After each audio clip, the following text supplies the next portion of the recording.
네, 여러분 반갑습니다. 오늘 이번 주 생활과 윤리 두 번째 시간인데요. 오늘은 지난 시간에 우리 리브어의 사회 윤리에 대해서 정리했었는데, 오늘은 분배적 정의, 그러니까 정의의 그 의미와 분류, 그리고 그다음에 롤스의 정의론까지 나가보도록 하겠습니다. 네, 분량이 상당히 많아서 사실 롤스만 해도 두세 시간은 할 수 있는 내용인데 어떻게 최대한 압축해서 한번 해보겠습니다. 자, 지난 시간에 공부했던 내용인데요. 리브어의 그 사회윤리와 개인윤리에 대한 그 비교입니다. 리브어는 도덕적 인간과 비도덕적 사회라는 저서에서 기존의 개인의 어떤 양심이나 선의지에만 기대하면서 사회 문제를 해결하고자 하는 시도에 대해서 그것만으로는 그 부족하다라는 의견, 사회 윤리가 필요하다라는 것인데, 사회 제도나 구조, 정책이나 법률 등의 사람의 개인의 도덕성이 영향을 받더라, 이런 내용이었습니다. 그래서 개인의 양심이나 선의지뿐만 아니라 사회적 강제력, 정치적 강제력 또는 해법, 또 비합리적 수단과 같은 어떤 폭력적인 수단도 필요하더라. 그래서 잠시만요. 네. 그래서 여기 보시면 개인적인 그 차원에서의 도덕적 이상은 이타성, 이타심, 타인을 고려하는 것이라면 사회윤리적인 차원에서의 도덕적 이상은 사회정의라고 했습니다. 사회정의요. 그래서 사회정의를 실현하기 위해서는 이 개인윤리와 개인윤리와 사회윤리를 배타적인 관계로 보는 것이 아니라 조화시키는 관점이 필요하다라고 해서 양심과 선의지를 바탕으로 양심과 선의지의 통제를 받는 무엇이 필요하다? 사회 강제적 그 수단이 필요하다. 이 강제력은 최대한으로 사용하는 것이 아니라 최소한으로 불가피한 상황에서만 사용해야 된다라고 했습니다. 자, 그래서 이 아래에는 리브어가 설명한 개인 간 갈등과 집단 간 갈등의 어떤 문제, 어떻게 해결해야 되는지에 대해서 설명되어 있었고요. 오늘 할 내용입니다. 수트 77페이지인데요. 보시면 사회 정의의 의미와 필요성입니다. 사회 정의의 의미는 무엇인가? 여러분 중학교 도덕 시간에도 이 내용이 있었어요. 도덕 2에서요. 사회 정의의 의미는 사회를 구성하고 유지하는 공정한 도리이며 사회 윤리적 문제를 해결하기 위한 하나의 기준이라고 보시면 됩니다. 이러한 사회 정의가 왜 필요한가 하면 사회 구성원의 기본권 침해와 개인 간 집단 간 갈등의 원인이 되는 부정의한 사회 구조와 제도의 개선 지침을 사회 정의라는 기준을 통해서 우리가 가질 수 있기 때문이죠. 그 개선 지침을 사회 정의라는 것을 통해서 우리가 확인할 수 있다는 겁니다. 사회 정의에 대한 동서양의 관점이 있는데요. 먼저 맹자와 플라톤입니다. 맹자는 보시면 맹자가 양의 왕을 접견했다. 왕이 말했다. 선생처럼 고명한 분이 천리길을 멀다 하지 않으시고 찾아주셨으니 장차 우리나라에 이익이 있겠지요? 맹자가 말했다. 왕께서는 어째서 이익에 대해서만 말하십니까? 진정으로 중요한 것으로는 인의가 있을 뿐입니다. 라고 해서 이 아래의 내용을 마저 여러분 읽어보시면 맹자가 하고자 하는 얘기는 이 얘기예요. 왕이 나라의 어떻게 하면 이익을 얻을 수 있을까만 생각하면 그 아래에 있는 모든 백성도 오직 자기의 이익만을 쫓게 된다는 거예요. 그래서 위아래가 다투어 자신의 이익을 취하려 하면 결국 나라는 위태로워진다. 여기서 우리가 무엇을 도출할 수 있어요? 동양의 직업관에서도 이라기보다는 공직자 윤리? 공직자 윤리에서도 우리가 잠깐 얘기했던 것 같은데요. 견리, 사의, 라는 정시를 볼 수 있습니다. 이익을 보면 무엇을 생각하라? 의로움을 생각하라. 네. 그래서 뭐보다 우선이다? 이익보다는 의가 우선이다. 이 의로움이라는 것은 동양에서의 정의, 사회 정의를 의로움이라고 보셔도 됩니다. 자, 두 번째는 플라톤의 국가에서 나와 있는 정의관인데요. 우리가 앞전에 이것도 플라톤의 직업관에서 했습니다. 정의의 덕은 어떻게 형성할 수 있었나요? 개인적인 차원에서는 인간의 영혼 3분설, 영혼이 어떻게 나누어져 있어요? 이성, 기계, 가슴에는 기계, 배에는 욕망. 이성이 탁월하게 잘 발휘되면 어떤 덕을 형성할 수 있어요? 지혜의 덕을요. 기계가 잘 발휘되면 어떤 덕을 형성해요? 용기라는 덕을 발휘하죠. 가질 수 있죠. 그 다음에 욕망을 잘 발휘하면 절제라는 덕을 형성한다고 했어요. 자, 지혜의 개인 영혼 안에서 지혜, 용기, 절제가 조화를 이룰 때 우린 정의라는 덕을 형성한다. 그래서 정의로운 사람이 된다라고 했고요. 국가적인 차원에서도 국가의 세 계층이 있는데 기억나나요? 통치자, 방위자, 그리고 생산자였어요. 이 국가의 세 계층인 통치자, 방위자, 생산자가 서로 잘 조화를 이루면 어떤 덕을 형성해? 이 정의로운 덕을 형성할 수 있기 때문에 정의로운 국가가 된다라고 했었습니다. 정의라는 것은 이렇게 형성되는 거죠. 이런 관점으로 보겠습니다. 정의는 각자가 자기의 성향에 가장 맞는 국가와 관련된 일 한 가지에 종사하며 타인에게 참견하지 않는 것이다. 네. 그러니까 플라톤의 직업관 안에서 플라톤은 각자가 자기의 일을 테스트를 통해서 어떤 지위 계층이 정해지고 나면 서로 이동이 불가하죠. 그래서 다른 사람의 일에 참견하지 않고 자기 일만 성실하게 잘하는 것이 바로 정의이다라고 보는 겁니다. 네, 여기서 나중에 이 아랫부분도 여러분 한번 같이가 아니라 개별적으로 한번 읽어보시기 바랍니다. 다 이해되셨을 거라고 생각해요. 자, 사회 정의의 분류인데요. 사회 정의는 크게 세 가지로 나뉘는데 사실 3번은 요거는 조금 차원이 다릅니다. 반복적인 차원이고요. 요렇게 한번 보세요. 자, 사회 정의 분류, 분배적 정의는 무엇이냐?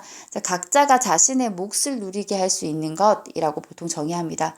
그러니까 어떤 부나 명예나 사회적 지위나 권력이 있을 때 그 각자가 자신에게 해당하는 몫을 누릴 수 있게 한다면 그것이 바로 정의로운 것이다. 분배적 차원에서의 정의다라고 보는 거고요. 교정적 정의라는 거는 여러분 교정이라는 말을 언제 써요? 교정. 치아를 교정한다. 그 다음에 교도소 또 구치소 이런 시설을 여러분 어떤 시설이라고 하냐면 교정시설이라고 해요. 그러니까 어떤 의미인지 아시겠죠? 치아를 교정한다는 것도 치열이 바르지 않고 고르지 않은 것을 고르게 바로잡는 거잖아요. 교정시설이라고 하는 것도 또 교정시설에서 근무하는 공무원을 교정직 공무원이라고 해요. 그 교정이라는 것은 바로잡는다. 바른 방향으로 바로 세운다. 이렇게 이해하시면 되는데요. 위법이나 불공정함이 있을 때 그것을 바로잡아서 공정함을 확보하는 것이 바로 교정적 정의입니다. 한편 절차적 정의라는 것은 이게 분배적 정의나 교정적 정의처럼 어떤 해당되는 영역이 있는 게 아니고 절차적 정의는 방법적인 차원을 이야기하는 겁니다. 방법적인 차원에서의 공정, 공정한 절차를 통해 합당한 몫을 결정하는 것을 절차적 정의라고 합니다.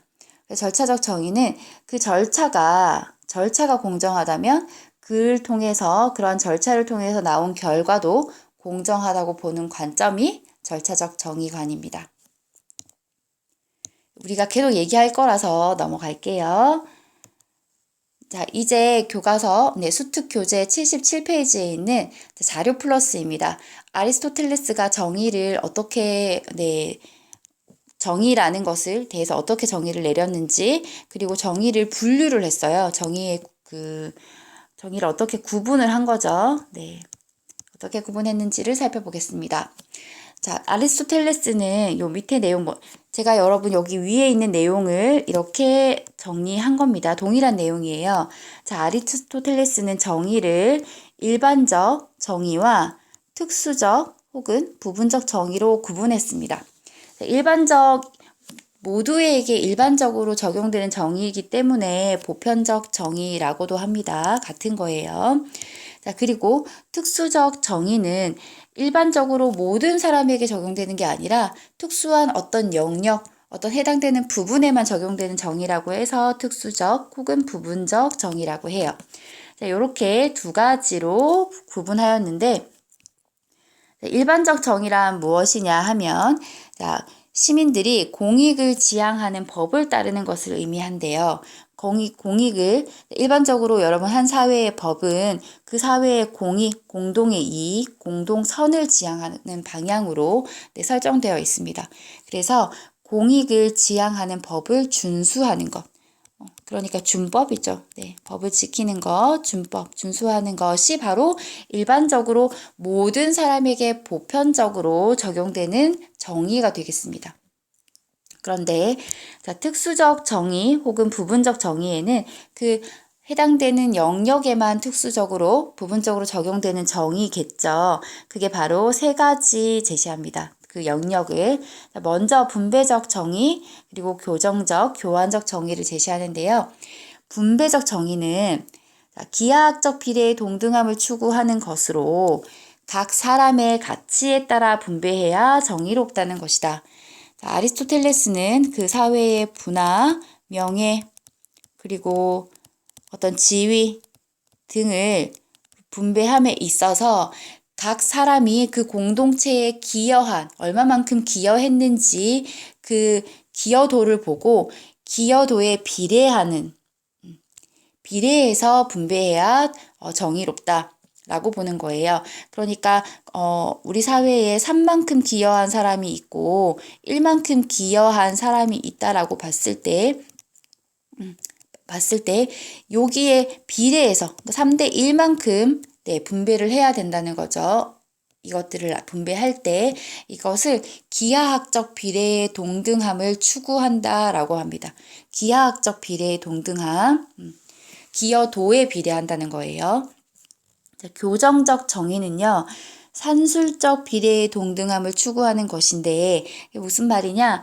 다른 사람에게 해를 끼친 경우 그만큼 보상해주고 이익을 준 경우에는 또 그만큼 받아야 정의롭다는 것이에요. 이 말은 플러스 마이너스에서 제로를 추구한다는 거라고 보시면 돼요. 어떤 잘못이 있을 때 내가 이 사람에게 5만큼의 손해를 끼쳤다. 그러면 5만큼 보상해주는 것. 자기가 잘못한 만큼은 보상해주고 그 잘못을 바로잡는 것이 교정적 정의라고 보시면 됩니다. 세 번째, 여기는 없지만 교환적 정의도 제시를 했어요. 교환이라는 거는 우리가 A와 B가 물물 교환을 한다고 할 때, 자, 어떻게 교환을 해야 정의로우냐? 등가 교환. 등가라는 건 등가치라고 보면 돼요. 등가치. 그러니까 A라는 사람은 달걀을 가지고 있고요. B라는 사람은 신발을 가지고 있다. 그러면 보통 달걀이 하나가 가지고 있는 가치가 신발과 비례했을 때 이제 계산을 해보는 거죠. 그렇게 해서 신발이 좀 더 비싸니까 신발 예를 들어 달걀 한 10개 정도가 있어야 신발 하나를 살 수 있다라고 하면 달걀 10개와 신발 하나를 교환하는 거죠. 이때의 등가 교환이라고 합니다. 네. 이해되시죠? 우리가 지금 여러분 빵 하나 들고 있는데 빵 들고 있는데 어떤 친구가 아이패드 가지고 와서 야 우리 바꾸자 이러면은 정의롭다고 생각하나요? 말도 안 된다고 생각하죠. 적어도 이 패드랑 빵을 바꾸려면 빵 한 트럭 정도는 가져와야겠죠. 그런 게 바로 등가치 교환이다. 그렇게 해야 교환적 정의가 이제 실현된 것이다 라고 볼 수 있다는 거예요. 그래서 아리스토텔레스는 정의를 일반적, 특수적 정의로 구분을 하고 특수적 정의 안에서 분배적, 부나 명예나 지위를 어떻게 나눠? 네, 그 사람의 가치에 따라, 그 사람의 기여도에 따라 비례적으로 나눈다. 그래서 기하학적 비례의 동등함.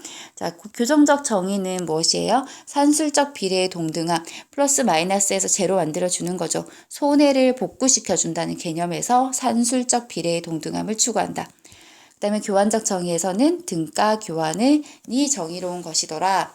이렇게 보시면 돼요.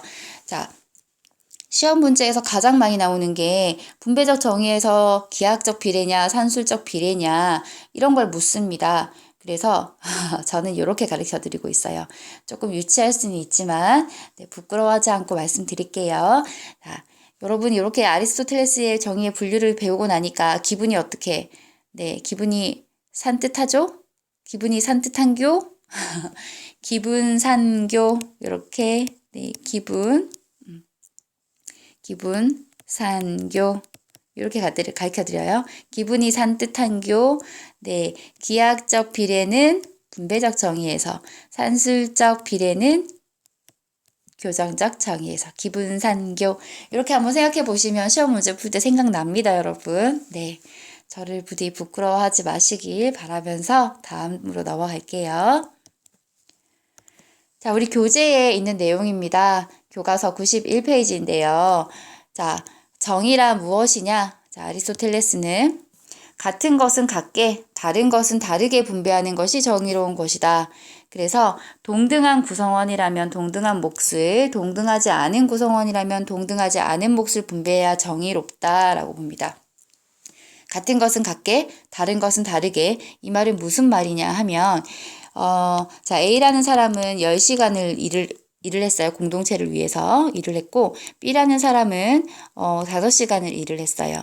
자, 그런데 시급이 10,000원이라고 생각했을 때 A라는 사람은 100,000원을 네, 100,000원을 받고 B라는 사람은 얼마를 받아야 돼요? 50,000원을 받아야 한다는 겁니다. 자, 서로 자, 같은 것은 같게 만약에 B가 10시간을 일했다면 두 사람 다 10만 원을 받아야겠죠? 같은 것은 같게. 그런데 A는 10시간, B는 5시간을 일했을 경우에 A는 10만 원을 받아도 B는 5만 원을 받는 게 정의롭다는 거예요. 다른 것은 다르게. 네, 이 말입니다. 네.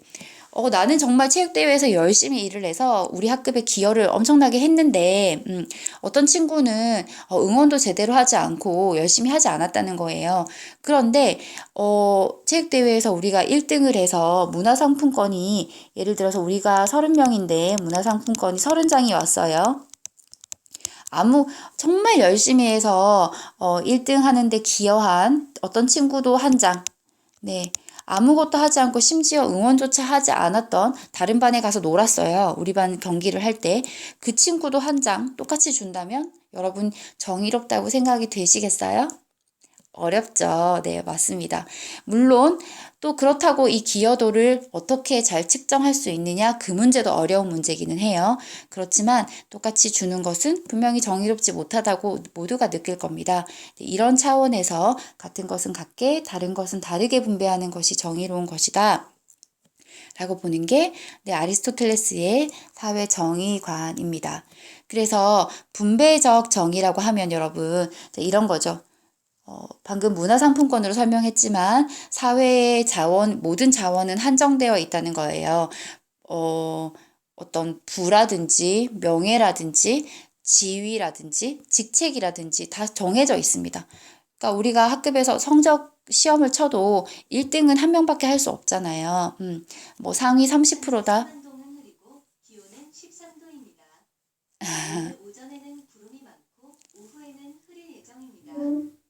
오전 기온은 클로바. 4도. 클로바 조용히 해줘. 죄송합니다. 네, 그래서 자동으로 설정이 되어 있어가지고요. 네, 그래서 이 한정되어 있는 자원을 어떻게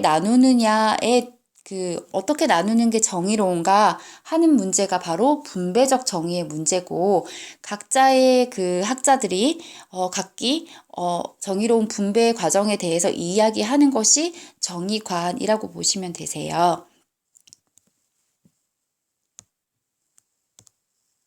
네. 자, 이제 방금 본 그 아리스토텔레스의 그 네, 아리스토텔레스를 본 거 가지고 문제를 푸는 게 실전 문제 3번입니다. 수특 85쪽인데요. 다음을 주장한 사상가의 입장에만 시간 20분입니다. 네, 여러분 이거 혼자 풀어보시고 선생님이 또 압박이 오네요. 네, 혼자 잠깐만 혼자 풀어볼 수 있을까? 아닙니다. 선생님이 오늘 롤스를 하려고 했는데 네, 롤스까지 하면 여러분 너무 힘들 것 같네요. 롤스 앞까지만 하고 네, 그럼 같이 보는 걸로 할게요. 어차피 지금 한 번에 하기 너무 어려울 것 같아서 그래요. 자, 실전 문제 3번 같이 보겠습니다. 다음을 주장한 사상가의 입장에만 모두 체크를 표시한 학생은 부분적 정의의 하나의 유형은 정치적 체제를 함께하는 공동체의 구성원들 간에 나눌 수 있는 명예, 부 등의 분배에서 찾을 수 있다. 부분적 정의 혹은 특수적 정의 안에 어떤 정의를 얘기하고 있어요? 분배적 정의를 얘기하고 있습니다. 분배적 정의는 어떤 비례의 동등함을 추구하죠? 기하학적 비례입니다. 기여도에 따라서 기분상교, 당사자들이 동등함에도 동등하지 않은 몫을 분배받아 갖게 되면 싸움이 생긴다. 다른 하나의 부분적 정의는 교섭에 있어서의 올바름입니다. 교섭이라고 하는 건 여러분 상호관계를 생각하시면 돼요. 상호관계, 너와 나의 관계. 그래서 교섭에 있어서의 올바름, 법은 만일 한 사람은 해악을 끼치고 다른 한 사람은 해악을 당한 경우 그 해악의 차이에만 주목하며 당사자들을 동등한 사람으로 간주한다. 마이너스 5만큼 손해를 끼쳤으면 이 5만큼을 보상해줘서 그 피해를 복구시켜줘야 된다는 거죠. 그 교섭, 교정적 정의를 얘기합니다. 교정적 정의는 여러분 또 뭐라고도 얘기하냐면 바로잡는다. 근데 여러분 뭐 잘못했다고 하면은 시정하겠습니다. 들어봤어요? 시정적 정의. 올바르게 바로잡는다 해서 시정적 정의라고도 합니다. 자, 다음을 주장한 사상가 누구예요? 아리스토텔레스였습니다. 자, 봅시다. 일반적 정의는 뭐라고도 부를 수 있어요? 보편적 정의라고도 부를 수 있다. 일반적 정의는 공동체의 행복을 지향하는 법과 관련된다. 맞나요? 틀리나요? 맞죠? 공익을 지향하는 법을 준수하는 게 일반적 정의였어요. 부와 명예는 각 사람의 가치에 따라 분배되어야 정의롭다. 맞나요? 틀리나요? 맞죠? 자, 이득과 손실 사이의 정의 어떤 거예요? 교정적, 시정적. 정의는 기하학적 비례에 따라야 한다. 맞나요? 틀리나요? 교정적 정의는 어떤 비례? 기분산교. 교정적 정의는 산술적 비례, 산술적 더하기 빼기입니다. 비례에 따라야 하니까 틀렸어요. 옳은 것을 원하는 성품을 지닌 사람이 정의로운 사람이다. 요거 애매하나요? 애매하다고 놔둬놓고 맞는 건데 볼게요. 자, 우리가 이렇게 주요 내용에서 보아서 확실하게 보지 않았던 건 세모로 놔두고 이렇게 보셨을 때 확실한 답 드립니다. 없기 때문에 확실하게 절대 아니죠. 답은 정이 되겠습니다. 자, 이제 우리 교과서 수특교재 78페이지입니다. 분배적 정의와 윤리적 쟁점. 자, 사회적으로 자원이 한정되어 있기 때문에 이것을 사회 구성원들이 어떻게 나누어야 하는가에 관심을 가지는 게 분배적 정의였습니다. 자, 분배적 정의는 사회적 이익과 부담이라는 것은 어떤 책임이죠, 책임. 예를 들면 세금을 어떻게 낼 것이냐. 사회적 이익과 부담을 공정하게 분배하는 것이 바로 분배적 정의입니다. 분배적 정의? 분배를 어떻게 하는 것이 정의로운가에 따른 다양한 기준이 있는데요. 이렇게 4가지가 있는데 혹시 글씨가 안 보일까봐 제가 한번 표로 더 크게 만들어 봤어요. 동일한 내용이 되겠습니다. 자, 분배적 정의의 다양한 기준 4가지가 있는데요. 자, 첫 번째는 절대적 평등이에요. 사실 여러분 학교에서 이런 거 제일 많이 하십니다. 아까 체육대회 1등에서 상품권이 30장이 왔어요. 그러면 뭐 30명, 한 반에 30명이다. 그러면은 30장으로 한 장씩 가지는 거예요. 한 장씩. 자, 그런데 30명인데 40장이 왔어. 그럼 어떻게? 남아있는 10장을 30등분을 하는 거죠. 맞죠? 보통 그렇게 하거나 아니면 남아있는 10장은 학급 공동비로 사용을 하거나 이렇게 하겠죠. 어쨌든 개개인이 받는 것은 똑같아야 돼 라고 보는 관점이 절대적 평등입니다. 절대적 평등관의 장점은 기회와 혜택이 균등하게, 모두 동일하게 보장되는 거죠. 균등하게라는 것은 n분의 1을 뜻해요. 균등하게 보장되는 것이다. 근데 문제가 있어요. 생산 의욕 및 효율성이 저하돼. 이게 무슨 말이에요? 정말 열심히 한 사람한테는 더 열심히 하고자 하는 의욕을 떨어뜨린다는 거예요. 내가 이렇게 열심히 해봐야 저렇게 열심히 안 한 친구도 받을 수 있잖아 하니까 점차적으로 열심히 하던 사람도 열심히 안 하게 돼요. 두 번째는 개인의 자유와 책임의식이 약화됩니다. 아까 체육대회 생각해 보시면 내가 아무것도 안 하고 심지어 우리 반 그 대회 하고 있을 때 다른 반 가서 놀다 와도 똑같이 한 장을 받는다는 거예요. 문화상품권을. 그럼 어떻게? 이 친구들의 책임의식이 약화됩니다. 이해되시나요? 네. 그래서 절대적 평등이 가지고 있는 장점과 문제점이 이렇다. 그러면 필요는 어떤가? 필요에 따라 분배한다. 여러분 들어봤어요. 마르크스 직업관 할 때 살짝 들어봤어요. 필요에 따라 아니지. 능력에 따라 무엇하고 능력에 따라 일하고 무엇에 따라 분배하라. 필요에 따라 분배하라는 것이 마르크스의 직업관입니다.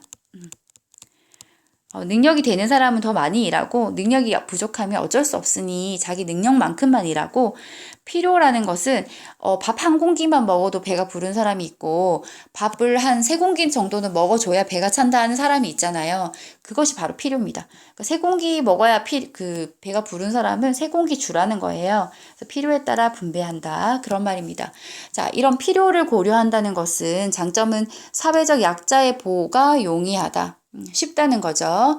그러니까 더 굶주리고 있는 사람에게 똑같이 너도 한 그릇 먹어라. 나는 한 달 굶었고 이 친구는 계속 밥을 먹고 있었어요.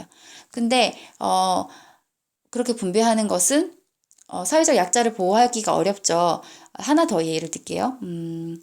굶은 것보다 잠깐만.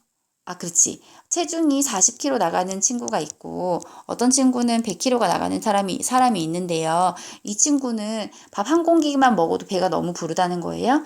100kg 나가는 친구는 두 공기 정도는 먹어줘야 이 체격을 유지할 수가 있어요. 그러니까 너무 움직이기가 힘들다는 거. 에너지가 많이 필요하니까 체격이 크면. 자, 이 친구들한테 절대적 평등을 적용하면 똑같이 한 공기씩 주겠지. 이러면 이 친구는 뭐예요? 먹고 사는 부분에 있어서 이게 자기의 필요가 충족이 되지 않다는 거죠.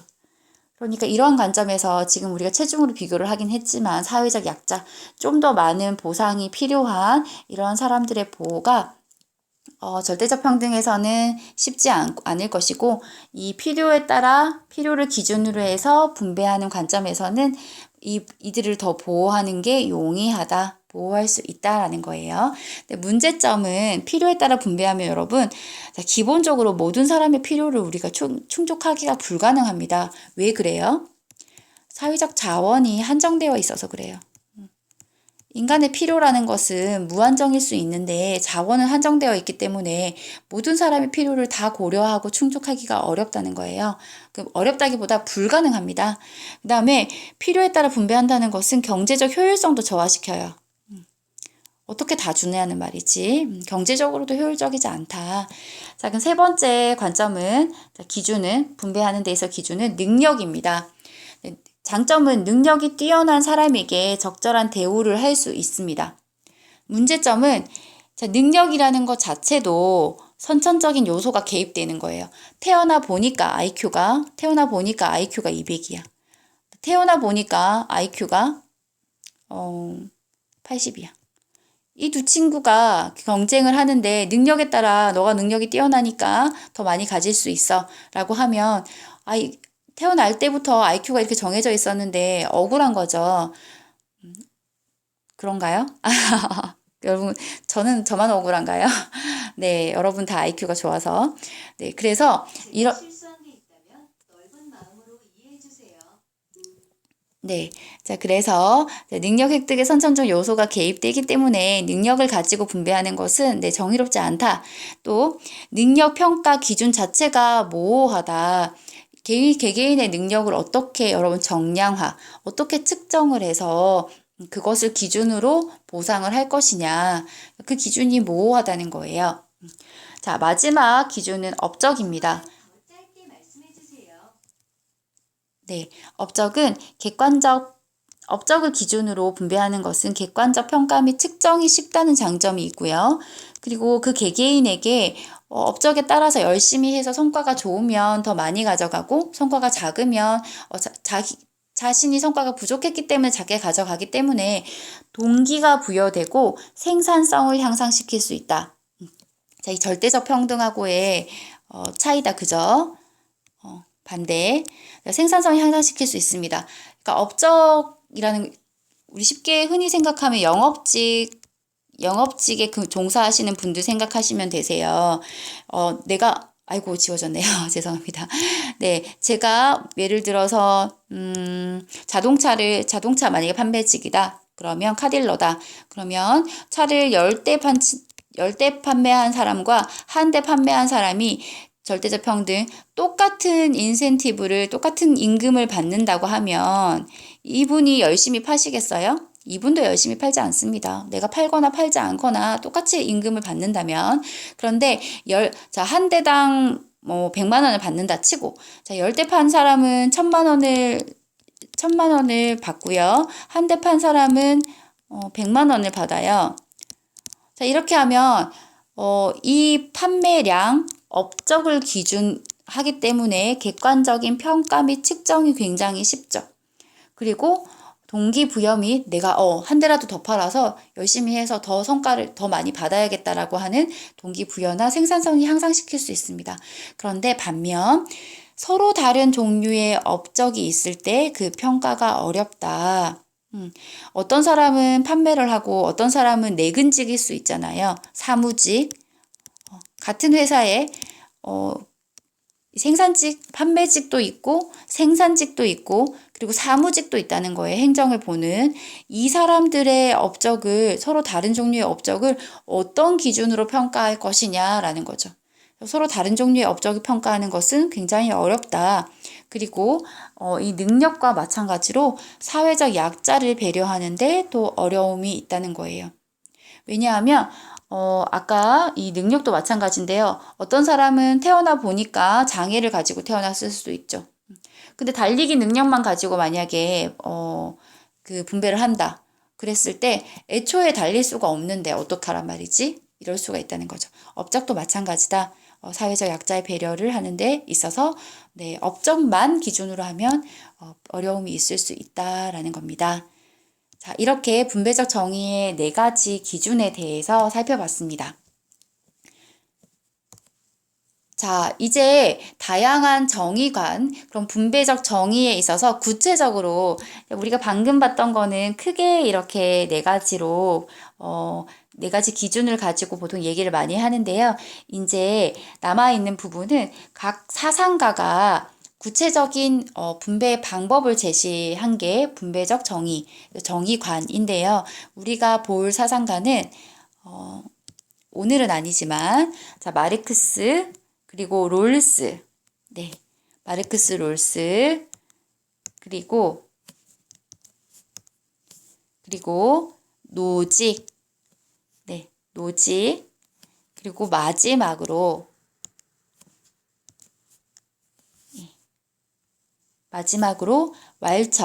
왈처의 정의관을 살펴볼 것입니다.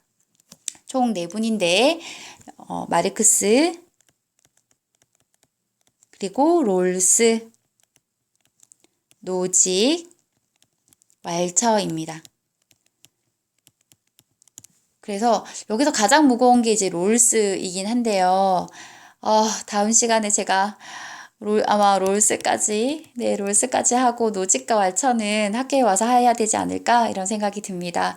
자, 오늘 여러분 제가 또 쓸데없이 말이 길었는지, 네, 또 이렇게 시간이 돼서 오늘도 이 분배적 정의의 다양한 기준까지만 학습하고 끝내는 것으로 하겠습니다. 사실 준비를 많이 했는데요. 네. 자, 오늘도 수고 많으셨습니다. 다음 시간에 만나 뵙겠습니다. 감사합니다.